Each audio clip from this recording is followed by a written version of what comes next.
তিনি তাদের বললেন, আমি তোমাদের সত্যিই বলছি, এখানে এমন কয়েকজন আছে যাদের কাছে আল্লাহর রাজ্য মহাশক্তিতে দেখা না দেয়া পর্যন্ত তারা মরবে না। 6 দিন পর হজরত ঈসা আলাইহিস সালাম কেবল হজরত সাফওয়ান রাদিয়াল্লাহু আনহু, হজরত ইয়াকুব রাদিয়াল্লাহু আনহু ও হজরত ইউহান্না রাদিয়াল্লাহু আনহুকে সাথে নিয়ে একটি উঁচু পাহাড়ে গেলেন এবং তাদের সামনে রূপান্তরিত হলেন। তার কাপড় চোপড় এমন চোখ ঝলসানো সাদা হল যে দুনিয়ার কোনো মানুষের পক্ষে তেমন করে কাপড় কাচা সম্ভব নয়। সেখানে তাদের সামনে হজরত ইলিয়াস আলাইহিস সালাম ও হজরত মুসা আলাইহিস সালাম আবির্ভূত হলেন। তারা হজরত ঈসা আলাইহিস সালামের সাথে কথা বলছিলেন। তখন হজরত সাফওয়ান রাদিয়াল্লাহু আনহু হজরত ঈসা আলাইহিস সালামকে বললেন, হুজুর, ভালোই হয়েছে যে আমরা এখানে আছি।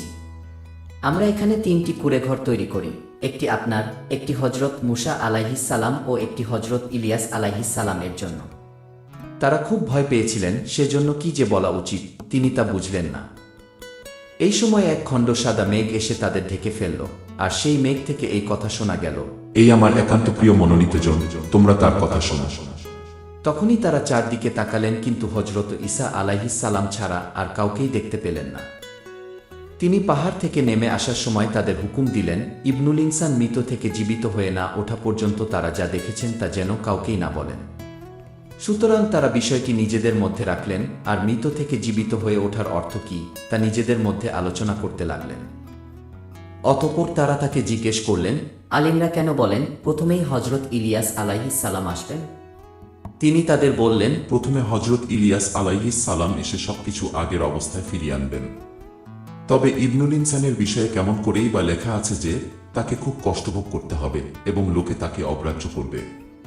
কিন্তু আমি তোমাদের বলছি, হজরত ইলিয়াস আলাইহিস সালামের বিষয়ে যেভাবে লেখা আছে সেভাবেই তিনি এসেছিলেন এবং তারা তার প্রতি যা ইচ্ছা তাই করেছে। অতঃপর তারা অন্য হাওয়ারিদের কাছে ফিরে এসে দেখলেন তাদের চারপাশে অনেক লোক জড়ো হয়েছে এবং কয়েকজন আলিম তাদের সাথে তর্ক করছেন।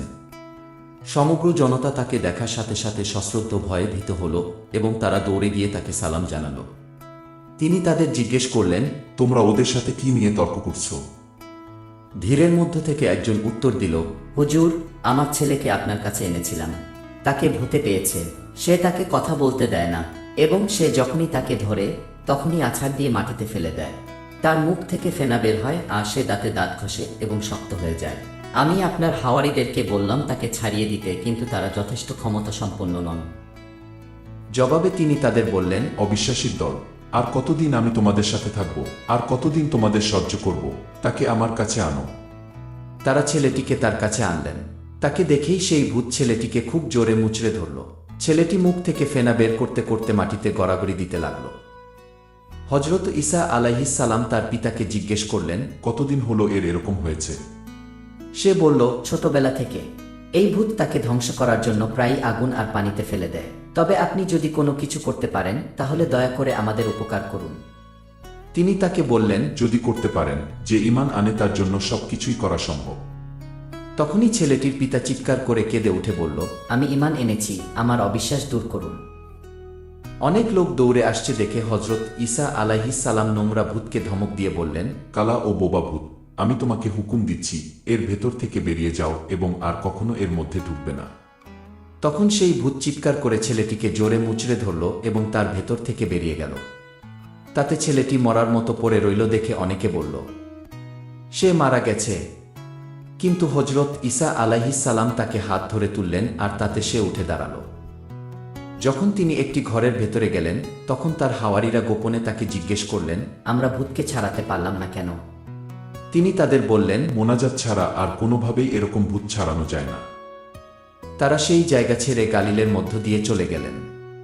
তিনি চেয়েছিলেন যেন কেউ তা জানতে না পারে, কারণ তিনি তার হাওয়ারিদেরকে শিক্ষা দিচ্ছিলেন। তিনি তাদের বলছিলেন, ইবনুল ইনসানকে মানুষের হাতে তুলে দেয়া হবে। তারা তাকে মেরে ফেলবে এবং মৃত্যুর 3 দিন পর তিনি আবার জীবিত হবেন। কিন্তু তারা এই কথার অর্থ বুঝতে পারলেন না এবং তাকে জিজ্ঞেস করতেও ভয় পেলেন। অতঃপর তারা কফরনাহুমে এলেন। তিনি ঘরের ভেতর গিয়ে তাদেরকে জিজ্ঞেস করলেন, তোমরা পথে কি নিয়ে তর্ক করছিলে?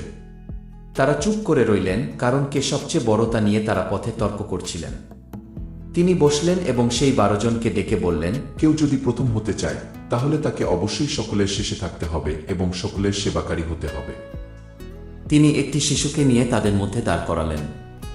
তারপর তাকে কোলে নিয়ে তাদের বললেন, যে কেউ আমার নামে এর মতো কোনো শিশুকে গ্রহণ করে সে আমাকেই গ্রহণ করে, আর যে আমাকে গ্রহণ করে সে কেবল আমাকে গ্রহণ করে না, কিন্তু যিনি আমাকে পাঠিয়েছেন তাকেই গ্রহণ করে।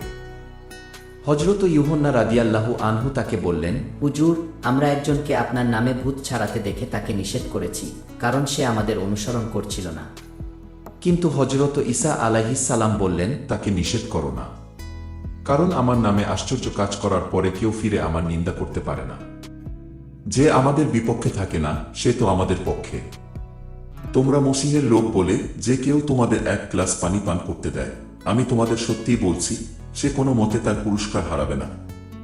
কেউ যদি আমার ওপর বিশ্বাসী এই ছোটদের মধ্যে কারো পথে বাধা সৃষ্টি করে তাহলে নিজের গলায় নিজে পাথর বেঁধে সমুদ্রে নিক্ষিপ্ত হওয়াই বরং তার জন্য ভালো। তোমার হাত যদি তোমার বাধার কারণ হয় তাহলে তা কেটে ফেলে দাও। দুহাত নিয়ে জাহান্নামে নিক্ষিপ্ত হওয়ার চেয়ে বরং মূলা হয়ে বেহেশতে ঢোকা তোমার পক্ষে উত্তম। সেই জাহান্নামের আগুন কখনো নেভে না। তোমার পা যদি তোমার বাধার কারণ হয় তাহলে তা কেটে ফেলে দাও। দুপা নিয়ে জাহান্নামে নিক্ষিপ্ত হওয়ার চেয়ে বরং খরা হয়ে বেহেশতে ঢোকা তোমার পক্ষে উত্তম। তোমার চোখ যদি তোমার বাধার কারণ হয় তাহলে তা তুলে ফেলো। দু চোখ নিয়ে জাহান্নামে নিক্ষিপ্ত হওয়ার চেয়ে বরং এক চোখ নিয়ে আল্লাহর রাজ্যে ঢোকা তোমার পক্ষে উত্তম। সেই জাহান্নামের পোকা কখনো মরে না, আর সেখানকার আগুন কখনো নেভে না। লবণ দেবার মতো প্রত্যেকের উপর আগুন দেওয়া হবে। লবণ ভালো জিনিস, কিন্তু যদি লবণের স্বাদ নষ্ট হয়ে যায় তাহলে তা কেমন করে আবার নোনতা করবে? তোমাদের হৃদয়ের মাঝে লবণ রাখো এবং তোমরা একজন অন্যজনের সাথে শান্তিতে থাকো। সেই জায়গা ছেড়ে হযরত ঈসা আলাইহিস সালাম ইহুদিয়া ও জর্দান নদীর অন্য পারে গেলেন এবং অনেক লোক তার কাছে এসে জড়ো হল। তখন তিনি তার নিয়ম অনুসারে তাদের শিক্ষা দিতে লাগলেন।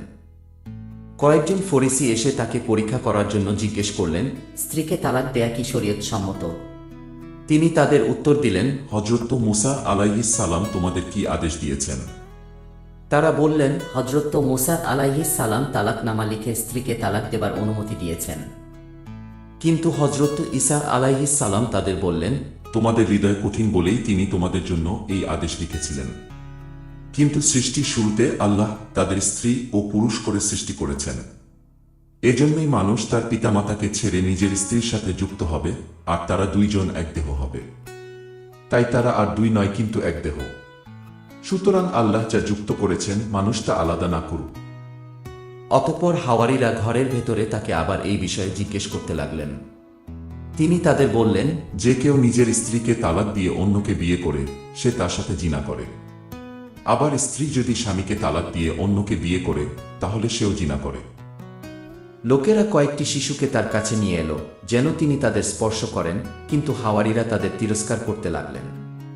হযরত ঈসা আলাইহিস সালাম তা দেখে অসন্তুষ্ট হলেন এবং তাদের বললেন, শিশুদেরকে আমার কাছে আসতে দাও, বাধা দিও না, কারণ আল্লাহর রাজ্য এদের মতো লোকদেরই।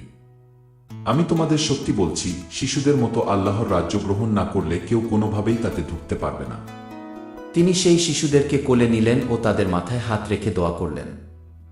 তিনি আবার যখন পথে বের হলেন তখন এক লোক দৌড়ে এসে তার সামনে নতজানু হয়ে বলল, হে ভালো ওস্তাদ, আল্লাহর দিদার পেতে হলে আমাকে কি করতে হবে? হযরত ঈসা আলাইহিস সালাম তাকে বললেন, আমাকে তুমি ভালো বলছো কেন? এক আল্লাহ ছাড়া আর কেউই ভালো নয়। তুমি তো হুকুমগুলো জানো, খুন করো না, জিনা করো না, চুরি করো না, মিথ্যা সাক্ষ্য দিও না, অন্যকে ঠকিও না, বাবা মাকে সম্মান করো। লোকটি তাকে বলল, হুজুর, তরুণ বয়স থেকে আমি এসব পালন করে আসছি। হযরত ঈসা আলাইহিস সালাম তার দিকে তাকালেন এবং মমতায় পূর্ণ হয়ে বললেন, একটি জিনিস তোমার বাকি আছে।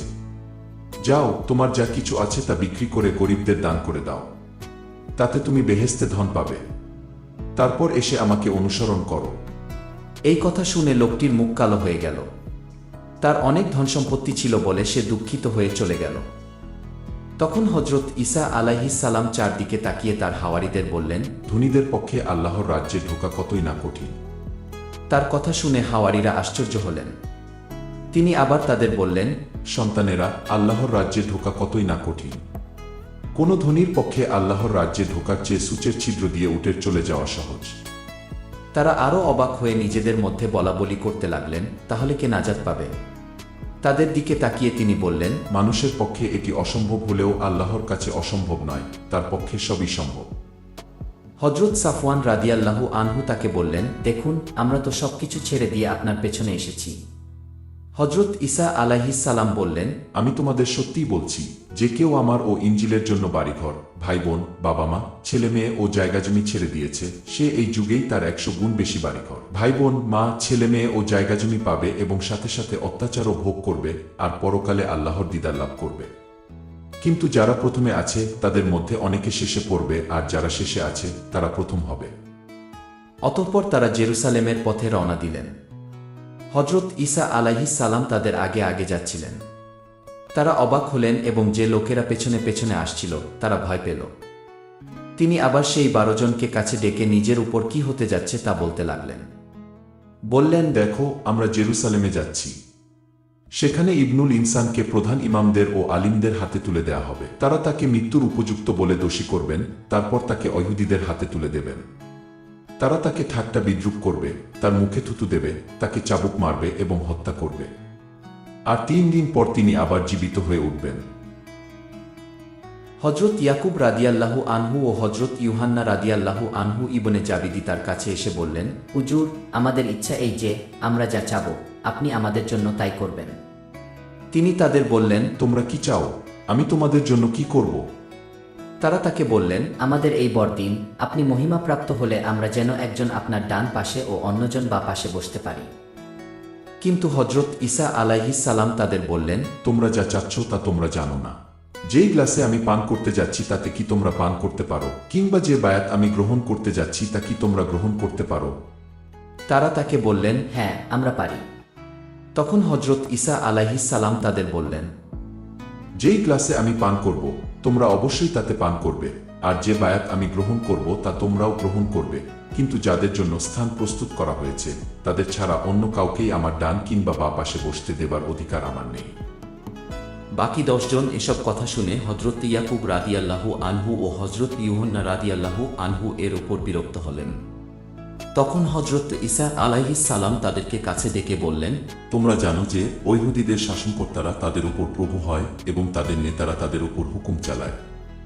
তোমাদের তা হওয়া উচিত নয়। তোমাদের মধ্যে যে বড় হতে চায় তাকে অবশ্যই তোমাদের সেবাকারী হতে হবে, আর তোমাদের মধ্যে যে মহান হতে চায় তাকে অবশ্যই সকলের গোলাম হতে হবে। বস্তুত ইবনুল ইনসান সেবা পেতে আসেননি, বরং সেবা করতে এবং অনেক লোকের মুক্তিপণ হিসেবে নিজের প্রাণ দিতে এসেছেন। পরে তারা জিরিহতে এলেন। যখন তিনি হাওয়ারিদের ও অনেক লোকের সাথে জিরিহ থেকে বেরিয়ে যাচ্ছিলেন, তখন বর্তিমায় নামে এক অন্ধ ভিখারি পথের পাশে বসেছিল। নাসরত গ্রামের হজরত ঈসা আলাইহিস সালাম আসছেন এই কথা শুনে সে চিৎকার করে বলতে লাগল, হজরত দাউদ আলাইহিস সালাম এর বংশধর হজরত ঈসা আলাইহিস সালাম, আমার প্রতি রহম করুন। এতে অনেকে তাকে ধমক দিল যেন সে চুপ করে, কিন্তু সে আরও চিৎকার করে বলল, হজরত দাউদ আলাইহিস সালাম এর বংশধর, আমার প্রতি রহম করুন। হজরত ঈসা আলাইহিস সালাম থেমে বললেন, ওকে ডাকো। তারা অন্ধ লোকটিকে ডেকে বলল, সাহস করো, ওঠো, উনি তোমাকে ডাকছেন। তখন সে তার গায়ের চাদরটি ফেলে লাফ দিয়ে উঠে দাঁড়ালো এবং হজরত ঈসা আলাইহিস সালাম এর কাছে গেল। তিনি তাকে বললেন, তুমি কি চাও? আমি তোমার জন্য কি করব? অন্ধ লোকটি তাকে বলল, হুজুর, আমি যেন আবার দেখতে পাই। হজরত ঈসা আলাইহিস সালাম তাকে বললেন, যাও, তোমার ঈমান তোমাকে সুস্থ করেছে। তাতে তখনই লোকটি আবার দেখতে পেল এবং পথ দিয়ে তার পেছনে পেছনে চলতে লাগলো।